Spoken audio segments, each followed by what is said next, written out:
Hello and welcome back to Softhealer Technology. Today we will show you how to sync Salesforce user from Salesforce to Odoo. Click on Salesforce configuration.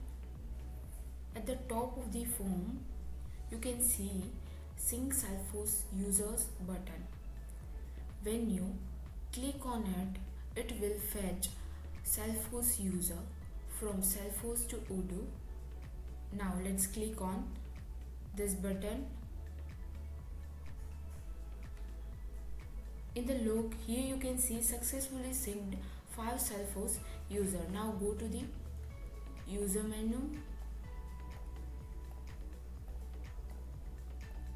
Here you can see successfully user synced from Salesforce to Odoo. Now go to the Salesforce configuration.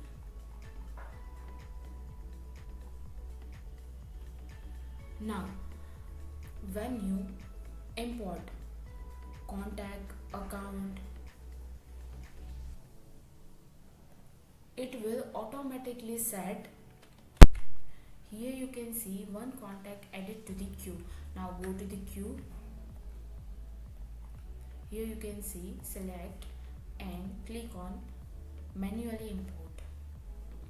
Now go to the contact app. Search. Here you can see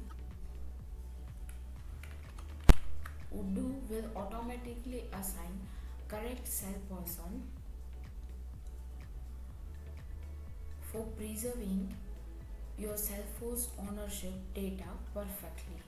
Thank you for watching.